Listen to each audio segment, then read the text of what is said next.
श्रीमन्नारायण नारायण हरि हरि नारायण हरि हरि।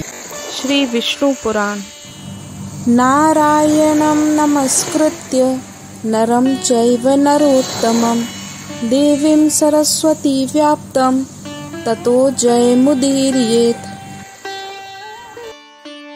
5वां अध्याय अविद्यादि विविध सर्गों का वर्णन।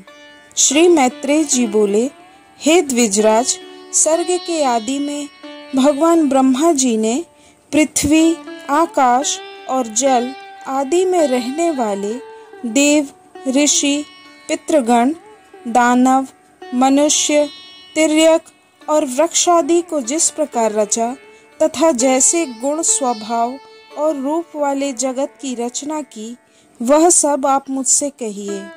श्री पराशर जी बोले, हे मैत्रेय, भगवान ब्रह्मा ने जिस प्रकार इस सर्ग की रचना की वह मैं तुमसे कहता हूँ, सावधान होकर सुनो।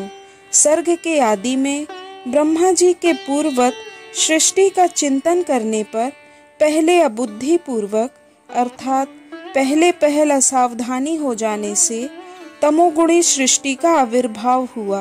उस महात्मा से प्रथम तम अर्थात अज्ञान, मोह महामोह अर्थात भोग इच्छा, तामिल अर्थात क्रोध और अंध तामिल अर्थात अभिनिवेश नामक 5 प्रकार की अविद्या उत्पन्न हुई। उसके ध्यान करने पर ज्ञान शून्य बाहर भीतर से तमोमय और जड़ नगादि अर्थात वृक्ष, लता आदि वनस्पतियां, इन 5 प्रकार का सर्ग हुआ। नगादि को मुख्य कहा गया है, इसलिए यह सर्ग भी मुख्य सर्ग कहलाता है। उस सृष्टि को पुरुषार्थ की असाधिका देखकर उन्होंने फिर अन्य सर्ग के लिए ध्यान किया तो तिर्यक स्रोत सृष्टि उत्पन्न हुई। यह सर्ग वायु के समान तिरछा चलने वाला है, इसलिए इसे तिर्यक स्रोत कहा जाता है। ये पशु पक्षी आदि नाम से प्रसिद्ध हैं और प्रायः तमोमय अर्थात अज्ञानी, विवेक रहित, अनुचित मार्ग का अवलंबन करने वाले और विपरीत ज्ञान को ही यथार्थ ज्ञान मानने वाले होते हैं। ये सब अहंकारी, अभिमानी, 28 वधों से युक्त, आंतरिक सुख आदि को ही पूर्णतया समझने वाले और परस्पर एक दूसरे की प्रकृति को ना जानने वाले होते हैं। उस सर्ग को भी पुरुषार्थ का असाधक समझकर पुनः चिंतन करने पर एक और सर्ग हुआ। वह ऊर्ध्व स्रोत नामक तीसरा सात्विक सर्ग ऊपर के लोकों में रहने लगा। वे ऊर्ध्व स्रोत सृष्टि में उत्पन्न हुए प्राणी विषय सुख के प्रेमी, बाह्य और आंतरिक दृष्टि संपन्न तथा बाह्य और आंतरिक ज्ञान युक्त थे। यह तीसरा देव सर्ग कहलाता है। इस सर्ग के प्रादुर्भूत होने से संतुष्ट चित्त ब्रह्मा जी को अति प्रसन्नता हुई। फिर इन मुख्य सर्ग आदि तीनों प्रकार की सृष्टियों में उत्पन्न हुए प्राणियों को पुरुषार्थ का असाधक जान उन्होंने एक और उत्तम साधक सर्ग के लिए चिंतन किया।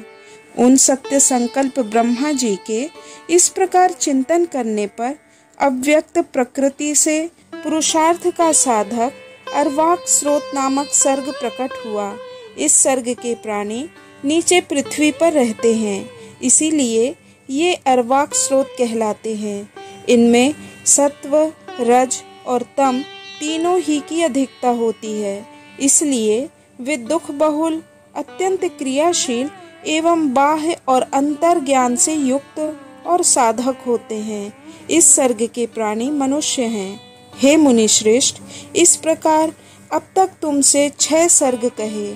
उनमें महतत्व को ब्रह्मा का पहला सर्ग जानना चाहिए। दूसरा सर्ग तन्मात्राओं का है, जिसे भूत सर्ग भी कहते हैं, और तीसरा वैकारिक सर्ग है, जो इंद्रिय संबंधी कहलाता है। इस प्रकार बुद्धि पूर्वक उत्पन्न हुआ यह प्राकृत सर्ग हुआ।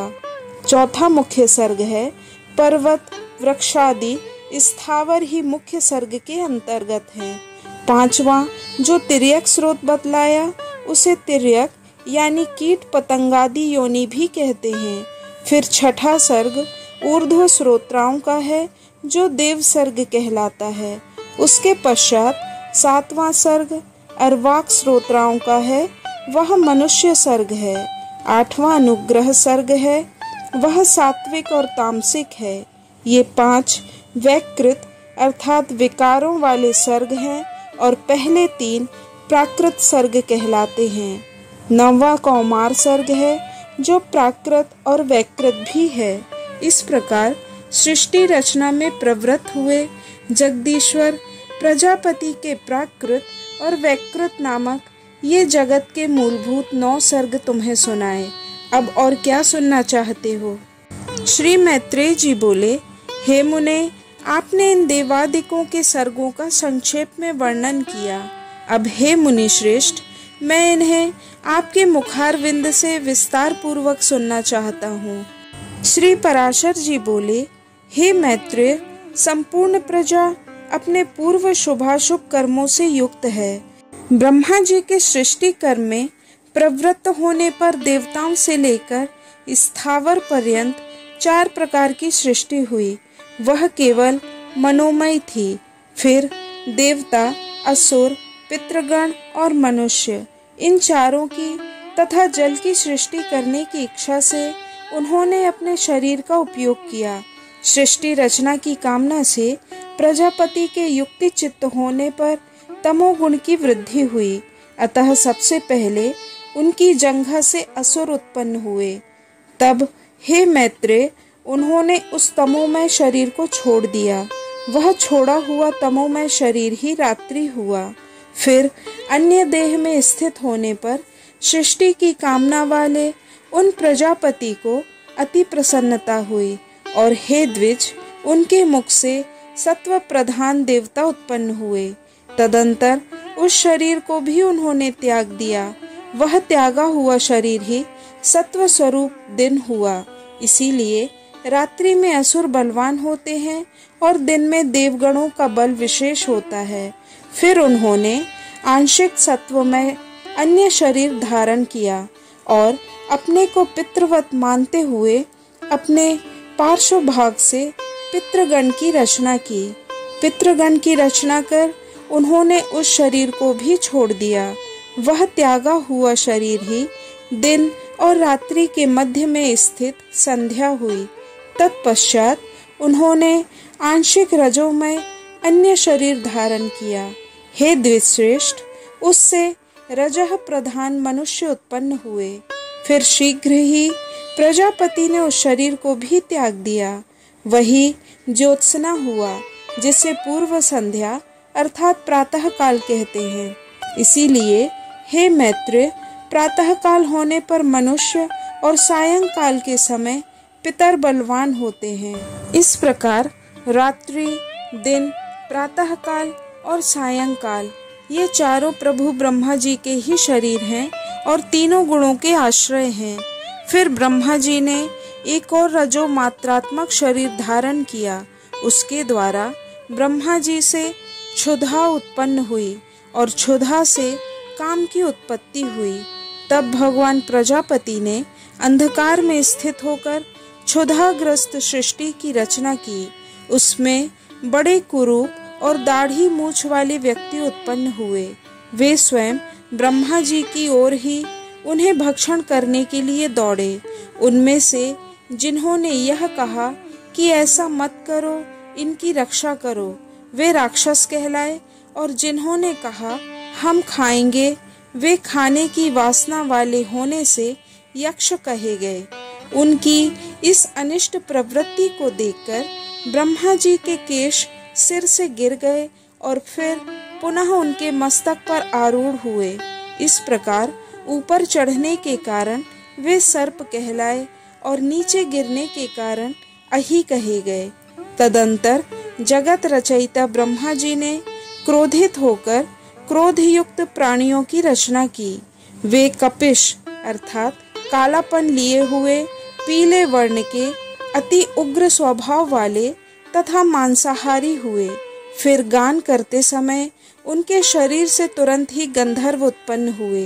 हे द्विज, वे वाणी का उच्चारण करते अर्थात बोलते हुए उत्पन्न हुए थे, इसलिए गंधर्व कहलाए। इन सब की रचना करके भगवान ब्रह्मा जी ने पक्षियों को उनके पूर्व कर्मों से प्रेरित होकर स्वच्छंदता पूर्वक अपनी आयु से रचा। तदंतर अपने वक्ष स्थल से भेड़, मुख से बकरी, उदर और पार्श्व भाग से गौ, पैरों से घोड़े, हाथी, गधे, वन गाय, मृग, ऊंट, खच्चर आदि पशुओं की रचना की।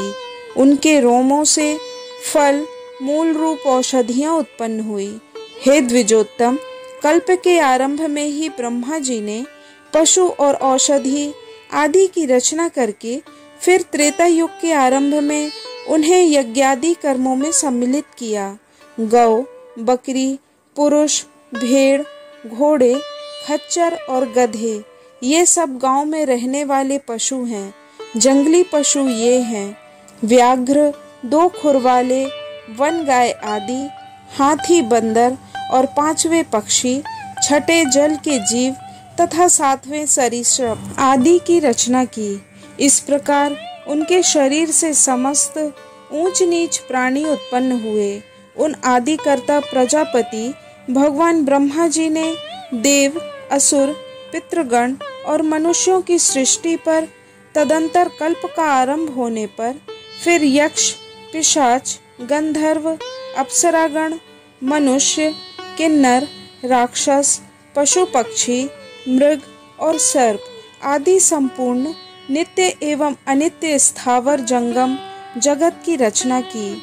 उनमें से जिनके जैसे जैसे कर्म पूर्व कल्पों में हुए थे, पुनः पुनः सृष्टि होने पर उनकी उन्हीं में फिर से प्रवृत्ति हो जाती है। उस समय हिंसा, अहिंसा, मृदुता, कठोरता, श्रम, अश्रम, सत्य, मिथ्या ये सब अपनी पूर्व भावना के अनुसार उन्हें प्राप्त हो जाते हैं। इसी से उन्हें अच्छे लगने लगते हैं। इस प्रकार प्रभु विधाता ने ही स्वयं इंद्रियों के विषय, भूत और शरीर आदि में विभिन्नता और व्यवहार को उत्पन्न किया। उन्होंने कल्प के आरंभ में देवता आदि प्राणियों के वेदानुसार नाम और रूप तथा कार्य विभाग को निश्चित किया। ऋषियों तथा अन्य प्राणियों के भी वेदानुकूल नाम और यथा योग्य कर्मों को उन्होंने निर्दिष्ट किया है। जिस प्रकार भिन्न भिन्न ऋतुओं के पुनः पुनः आने पर उनके चिन्ह और नाम रूप आदि पूर्ववत रहते हैं, उसी प्रकार युगादि में भी उनके पूर्व भाव ही देखे जाते हैं। सृष्टि रचना की इच्छा करके ब्रह्मा जी बारंबार इसी प्रकार सृष्टि की रचना किया करते हैं। 6वां अध्याय चातुर्वर्ण व्यवस्था, पृथ्वी विभाग और अन्नादि की उत्पत्ति का वर्णन। श्री मैत्रेय जी बोले, हे भगवान, आपने जो अर्वाक स्रोत मनुष्यों के विषय में कहा, उनकी सृष्टि ब्रह्मा जी ने किस प्रकार की, यह विस्तार पूर्वक कहिए। श्री प्रजापति ने ब्राह्मणादि वर्ण को जिन जिन गुणों से युक्त और जिस प्रकार रचा तथा उनके जो जो कर्तव्य कर्म निर्धारित किए, वह सब वर्णन कीजिए। श्री पराशर जी बोले, हे द्विज श्रेष्ठ, जगत की रचना की इच्छा से सत्य संकल्प श्री ब्रह्मा जी के मुख से पहले सत्व प्रधान प्रजा उत्पन्न हुई। तदंतर उनके वक्ष स्थल से रजह प्रधान तथा जंघाओं से रज और तम सृष्टि की रचना हुई। हे द्विजोत्तम, चरणों से ब्रह्मा जी ने एक और प्रकार की प्रजा उत्पन्न की, यह तम प्रधान थी। ये ही सब चारों वर्ण हुए। इस प्रकार हे द्विज सत्तम, ब्राह्मण, क्षत्रिय, वैश्य और शूद्र ये चारों क्रमशः ब्रह्मा जी के मुख, वक्ष स्थल, जानु और चरणों से उत्पन्न हुए। हे महाभाग, ब्रह्मा जी ने यज्ञ अनुष्ठान के लिए ही यज्ञ के उत्तम साधन रूप इस संपूर्ण चातुर्वर्ण की रचना की। हे धर्मज्ञ, यज्ञ से तृप्त होकर देवगण जल बरसाकर प्रजा को तृप्त करते हैं। अतः यज्ञ सर्वथा कल्याण का हेतु है। जो मनुष्य सदा स्वधर्म परायण, सदाचारी, सज्जन और सुमार्गगामी होते हैं, उन्हीं से यज्ञ यथावत अनुष्ठान हो सकता है। हे मुने, यज्ञ के द्वारा मनुष्य इस मनुष्य शरीर से ही स्वर्ग और अपवर्ग प्राप्त कर सकते हैं तथा और भी जिस स्थान की उन्हें इच्छा हो उसी को जा सकते हैं। हे मुनि सत्तम, ब्रह्मा जी द्वारा रची हुई वह चातुर्य वर्ण विभाग में स्थित प्रजा अति श्रद्धा युक्त आचरण वाली, स्वेच्छानुसार रहने वाली, संपूर्ण बाधाओं से रहित, शुद्ध अंतःकरण वाली, सत्कुलोत्पन्न और पुण्य कर्मों के अनुष्ठान से परम पवित्र थी।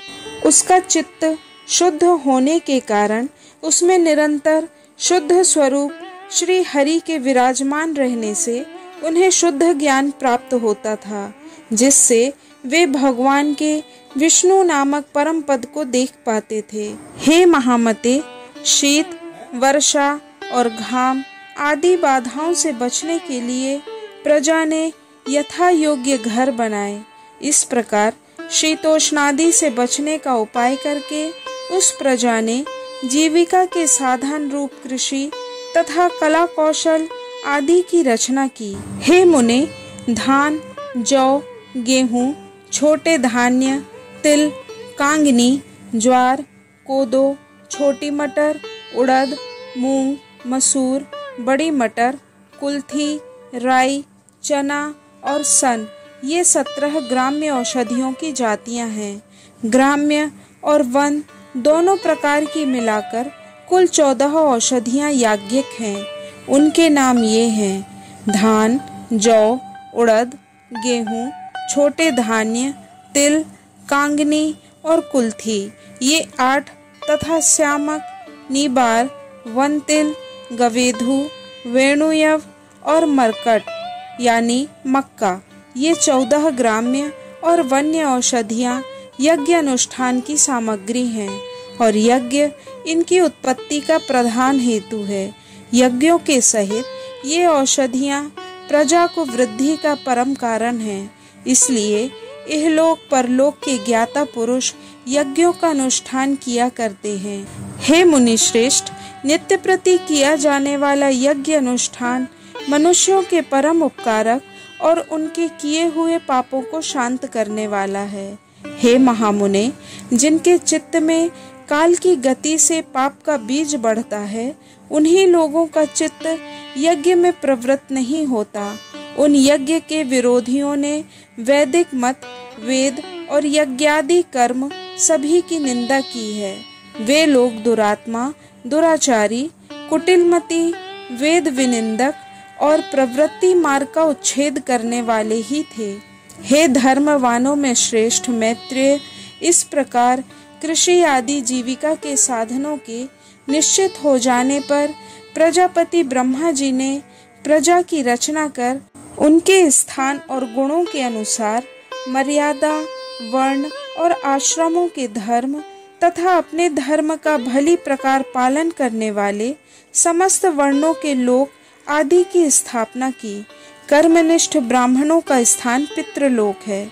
युद्ध क्षेत्र से कभी न हटने वाले क्षत्रियों का इंद्रलोक तथा अपने धर्म का पालन करने वाले वैश्यों का वायुलोक और सेवा धर्म परायण शूद्रों का गंधर्व लोक है। 88,000 ऊर्ध्व रेता मुनि हैं। उनका जो स्थान बताया गया है वही गुरुकुलवासी ब्रह्मचारियों का स्थान है। इसी प्रकार वनवासी वानप्रस्थों का स्थान सप्तर्षि लोक, गृहस्थों का पितृलोक और सन्यासियों का ब्रह्मलोक है तथा आत्मानुभाव से तृप्त योगियों का स्थान अमर पद मोक्ष है। जो निरंतर एकांत सेवी और ब्रह्म चिंतन में मग्न रहने वाले योगी जन हैं, उनका जो परम स्थान है उसे पंडित जन ही देख पाते हैं। चंद्र और सूर्य आदि ग्रह भी अपने अपने लोकों में जाकर फिर लौट आते हैं, किंतु 12 अक्षर मंत्र ओम नमो भगवते वासुदेवाय का चिंतन करने वाले अभी तक मोक्ष पद से नहीं लौटे। जितने भी प्रकार के नरक हैं वे वेदों की निंदा और यज्ञों का उच्छेद करने वाले तथा स्वधर्म विमुख पुरुषों के स्थान कहे गए हैं।